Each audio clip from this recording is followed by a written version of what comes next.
Good evening, everyone, and welcome to another video. In this particular video, I will be doing an in-depth dive into the analysis of what is known as the ethereal body. Ether, also known as the ethereal, is, in its definition, ether relates to a chemical process, whereas the definition of ethereal means something made or of the heavens, something so light it is weightless. Now, what might be the ethereal body? When looking at the ethereal body, what might be some things that we might find? What is something in your own experience that which you can actively say, you can feel carries a weight upon yourself, yet it is so light that it is weightless? And in its weightlessness, it can also carry an extreme amount of weight. You could argue your soul, your spirit, your emotions. Let's dive into the emotion side of things for a second as an example. When analyzing the ethereal body, something that is of the heavens, not of this world. When looking at your emotions, can you see them? No. Can you hear your emotions? Well, that depends on what the thought is attached to said emotion. When looking at the way the process of emotions work, you could see it from this particular perspective. If ether is a definition for a chemical process, meaning it has of a substance, you could say, the chemical process of ether, which is a derivative of the ethereal body, according to your internal emotions, you can actively feel what I like to call as atomic mass. Atomic mass being a same weight of physical weight taking on a denser weight without ever changing physical weight. What might be atomic mass? The charging of energy within the atomic molecule. Now, when you look at your emotions as an example, I want you to pay close attention to this particular teaching. According to the emotions that which you feel in your life, you might find your body in its sensation carries a different feel, a different weight attached to itself without ever changing in physical weight. It takes on a charging of energy, known as your emotions. And these emotions create the process of the substance known as ether. The ethereal body is a body not of this world. Yet it plays a tremendous part of our daily lives. When looking at the weight of your emotions, whether they be so light that you almost feel as though you're beginning to levitate, or whether they be so heavy that you could say you essentially have to carry the weight of that particular burden, that particular cross, the moment of your judgment, until you carry it to the rest of your days. And in carrying said burden, said cross, for the rest of your days, until you die with that burden, pinned by said burden.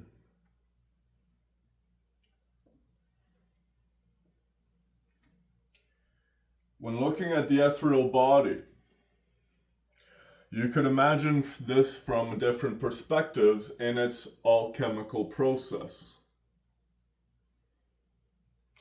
In the alchemical process, you may imagine that the chemical processes of your physical body are as a result of energy attached to said body. What is that energy? The Spirit. The Holy Spirit. That which binds us all to life. Without this Holy Spirit, you would not be here today.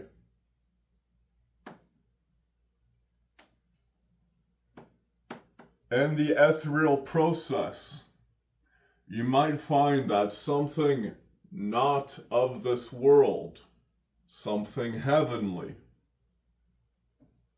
creates the substance of the ether, which causes the change in binding processes of the chemicals in their chemistry of your biology.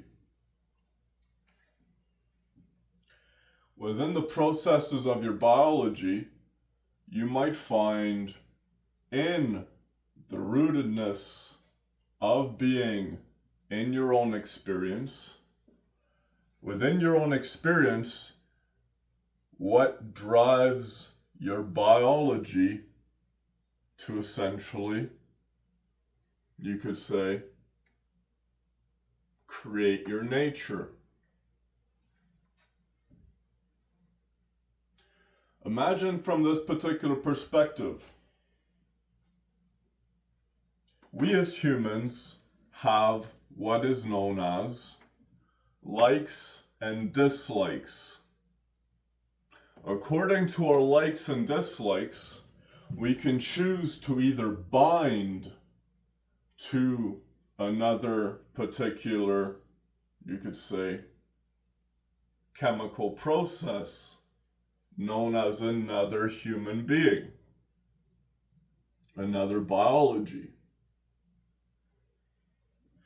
Yet within the chemistry of this biological process, you can actively find in your own experience that according to your likes and dislikes, you will veer towards certain things as well as veer away from other things. In the alchemical process, the emotion, the ethereal, is what is the driving force behind what you like and what you dislike. Where might you find this exact same process, once again allowing for binding in order to create a new molecule? You could say a new life. When looking at the chemistry aspect of things, even chemical atoms themselves have likes and dislikes. Even the very chemical elements of the chemistry table themselves have likes and dislikes in the universe. This is what allows them to bind or not bind to different elements, which in the binding process of elements, what essentially occurs within the universe? Well, for one, physical matter occurs as a result of the binding process of likes and dislikes of the elements of the chemistry table. If in yourself, your emotions, which is the ethereal body, that which is not of this world, it is something from the heavens. Within the ethereal body, you could imagine that if your emotions are the driving force that allow you to say, I like this or I don't like that. When looking at the very basis of chemistry, which you yourself are made of atoms, resulting in elements of different atoms of different particular elements formulate into molecules, which then take form into cells. And from these particular cells, they then infinitely divide into essentially your body at the moment of conception. According to these particular chemicals, the elements of the chemistry table, according to the elements of the chemistry table, resulting in physical matter surrounding you and including you, these very elements themselves have likes and dislikes. And in their own emotional state, you could say, in their own ether, in the ethereal body of even something as simple as a chemical element atom, at the very atomic level, you might find such a thing known as resonance. Molecules in the universe are continuously vibrating. This vibration of molecules or atoms surrounded by photons and electrons, which in itself result in thermic energy, heat.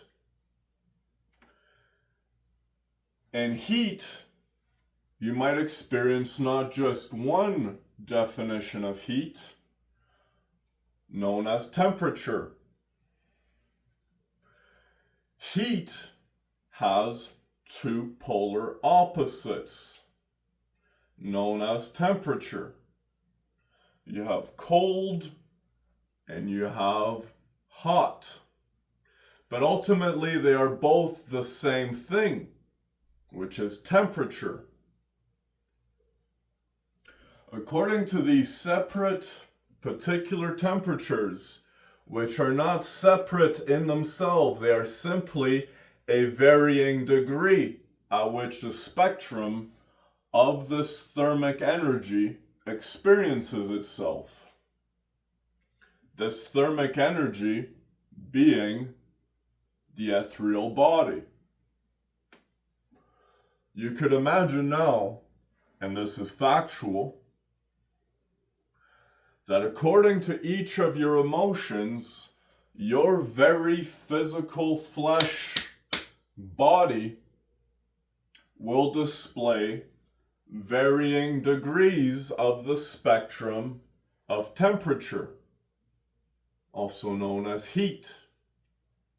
You could imagine, according to feeling angry, under thermic light, or the thermal light, you could actively see an individual's body take on different thermic energy radiating from them according to the very emotion that which is attached to their chemical process of their biology, known as your emotions, your atomic mass, the charging at which the energy of these particular atoms ultimately results in you as a physical body not only experiencing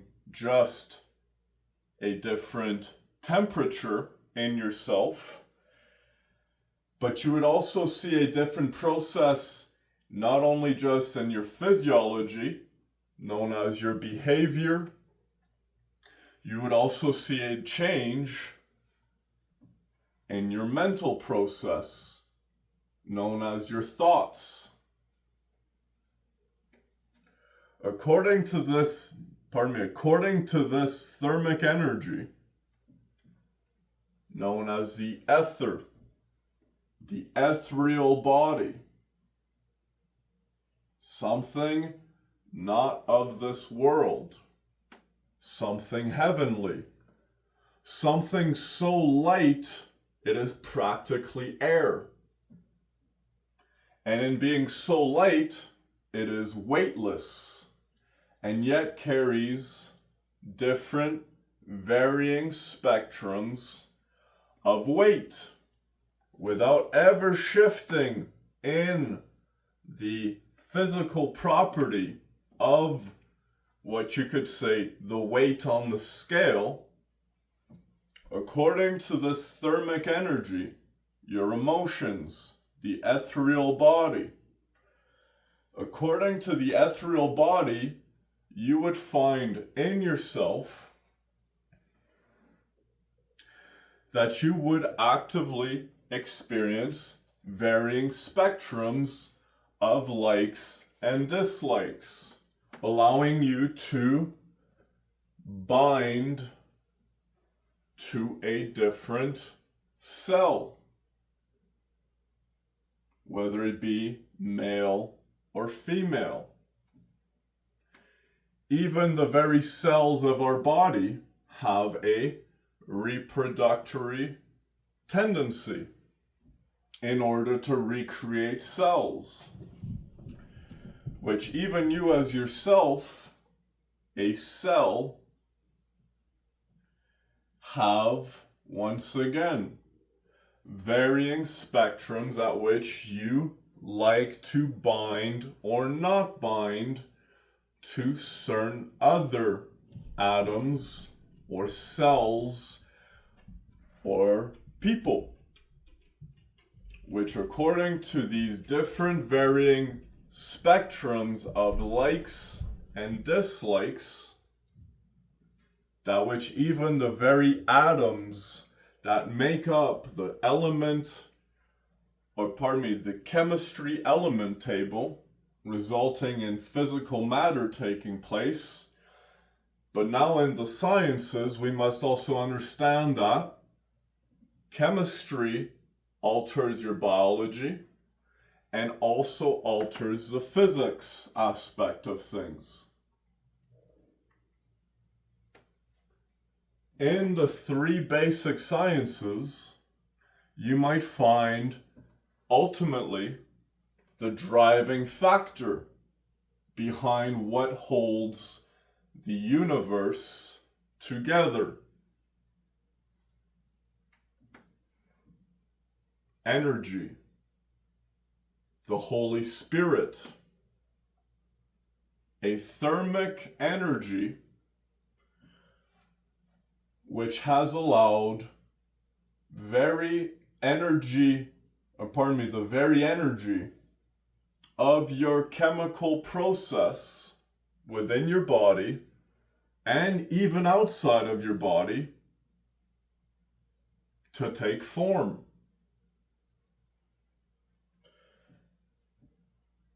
In the Holy Spirit,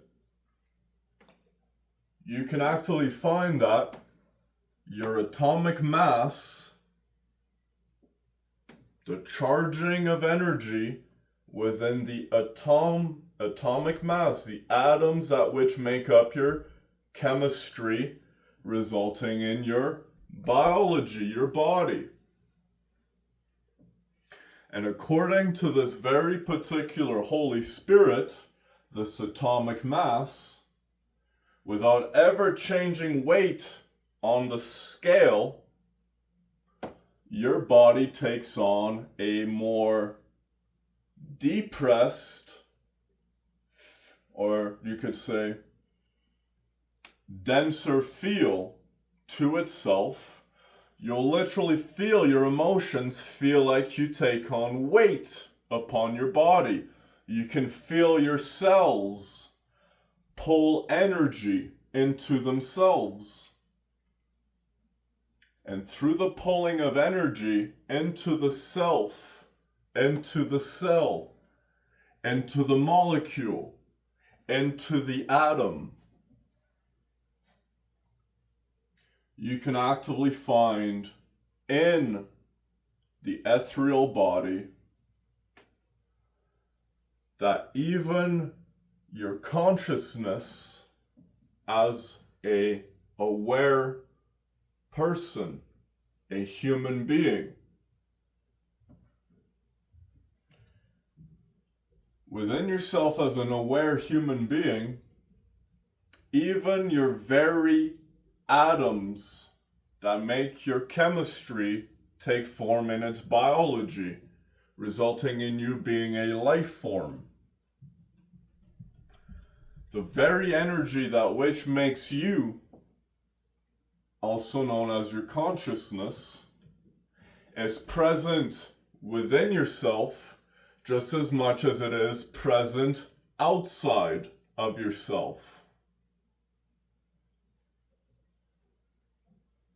This very ethereal body, something once again, not of this world, but is from the heavens. In the ethereal body, you might find the thermic energy, the consciousness, that which takes form in physical flesh, the body. For the Word became flesh.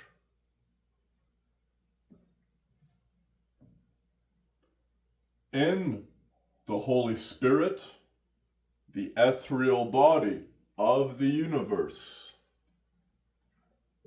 You can understand it from a process of magnetism, if you wish.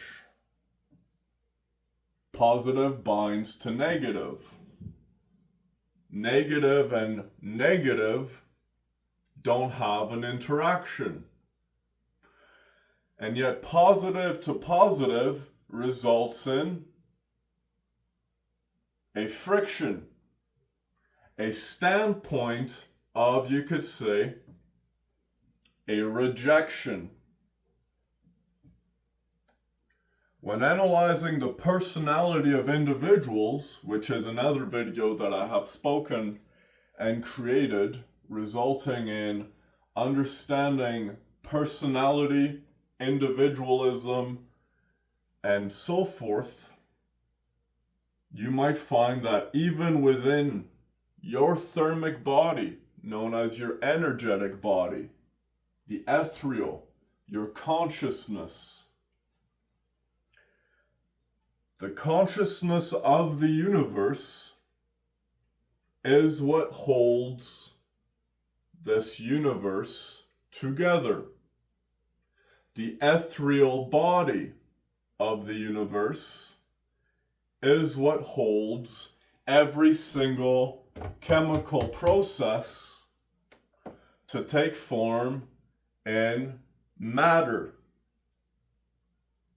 Physical world, you could say.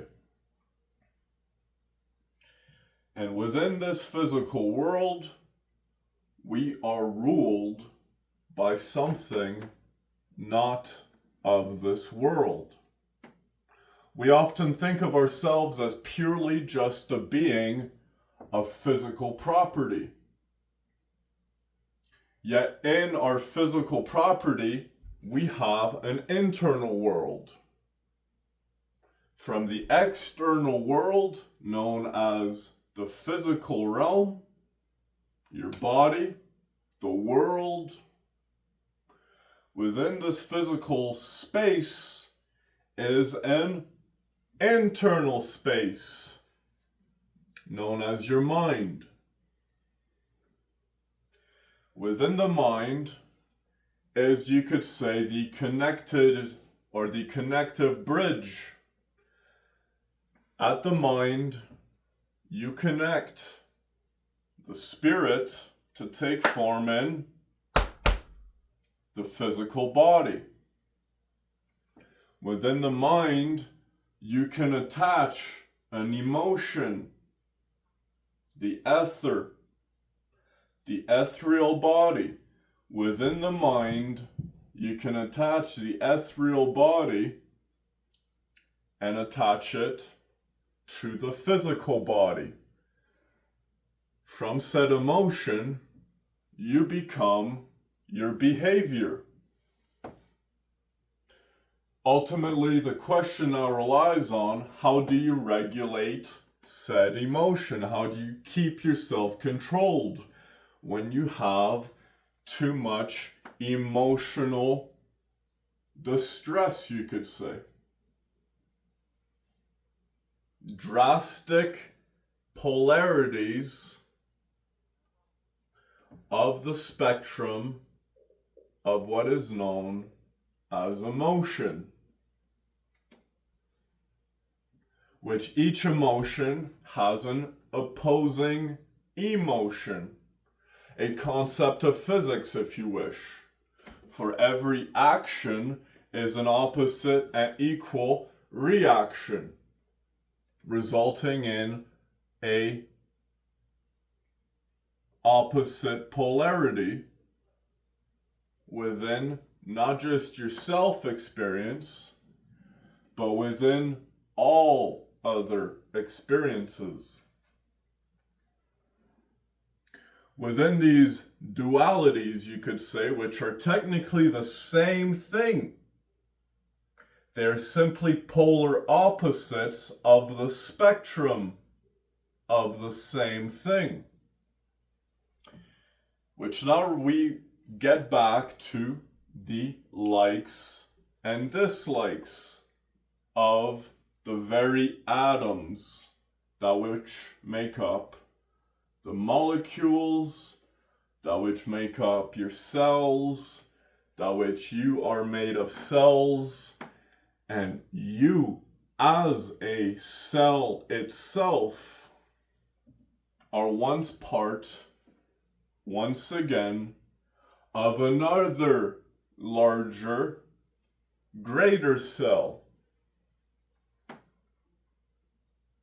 The all. the all is within all, just as within all is the all.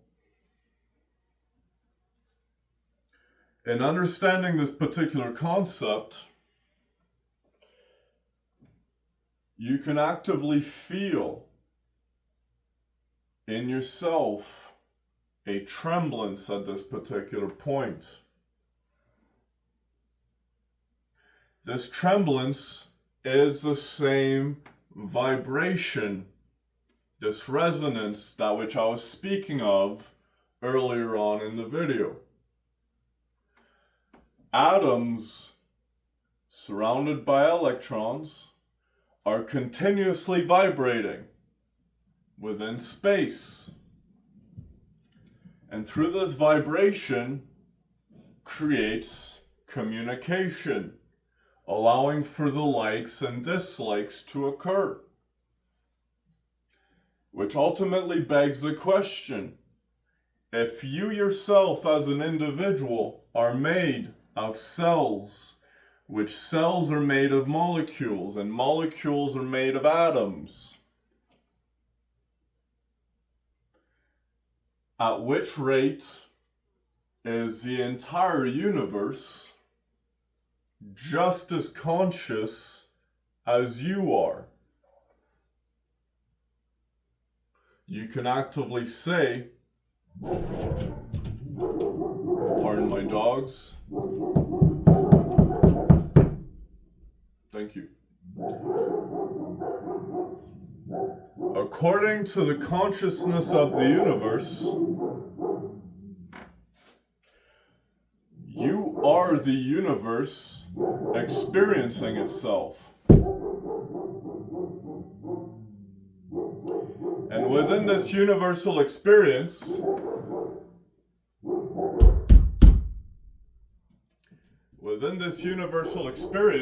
we communicate through sound. Which sound is a correlation that allows other beings to communicate, whether it be a dog barking or me knocking on the wall. As consciousness experiences itself, it is continuously communicating with itself. The universe is experiencing itself continuously through you, through them, through the air, through the ethereal body. Said ethereal body is energy, a thermic point that which allows molecules made of atoms themselves which have likes and dislikes. And according to the energy present at the very atomic level, you might find at the very atomic level, you yourself have atomic mass. According to the ether or the ethereal body, in your own experience, once again, you take on a denser or lighter feel to your body without ever changing the physical number on the weight scale, yet the energy of your ethereal body, consciousness, energy, is continuously changing the atomic mass of your body, which leads to your thoughts experience, and through the experience of your thoughts, you enter what you like and what you dislike. Ultimately, the driving force behind what you like or what you dislike must be grounded or stem or be rooted into a moral ground, a moral compass, if you wish, which allows you to say, from here, I go this way, or I go away from that way, a like and dislike. And if that like and dislike, once again, are life forms. Essentially, folks, what I'm getting to is that your body might be the confinery boundary at which the universe represents itself in its own experience, within itself, taking form as yourself. And now you see we have a lot of other selves present within the universe, taking form in different bodies, different life forms, which even at the very atomic molecule of the atom, you can actively find in the ethereal body that even something as small in the universe as an atom itself is just as conscious as you are. The dividing factor at which this consciousness becomes aware of itself is entirely up to you as an individual and how you choose to apply yourself in life. In life, from the Holy Spirit, we have what we like to call in the Bible as a moral ground, rules, universal laws to the human experience, the most conscious life form on the face of the earth.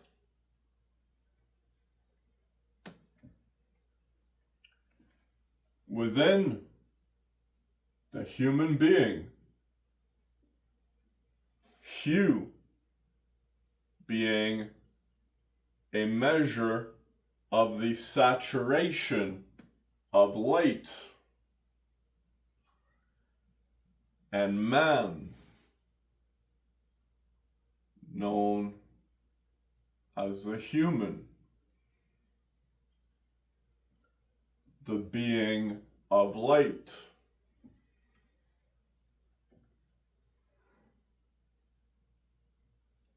In understanding the being of light,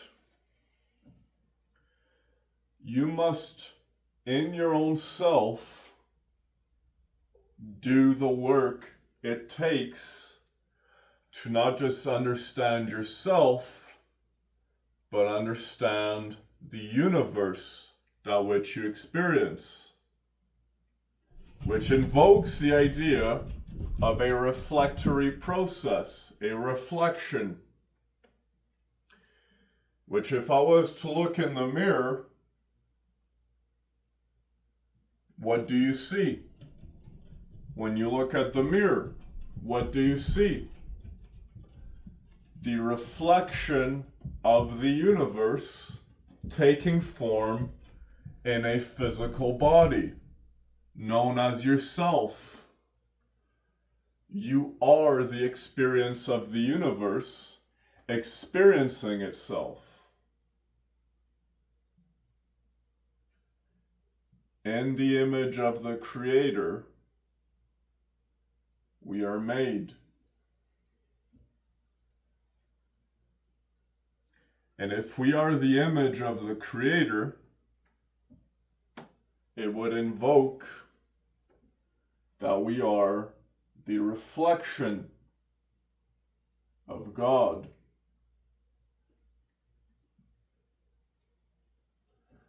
And being the reflection of God, the Holy Spirit, that which gives life to all.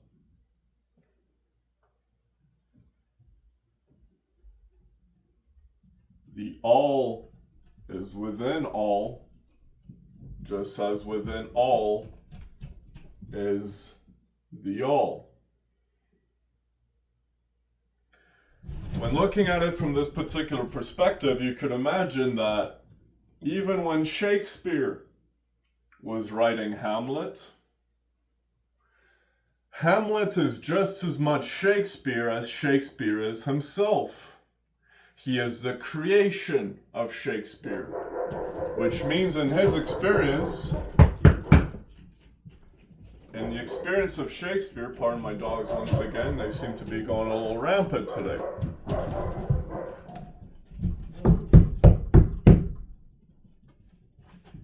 In the experience of Shakespeare, you might find that Shakespeare is just as much Hamlet as Hamlet is Shakespeare. But does Hamlet ever claim to be Shakespeare himself?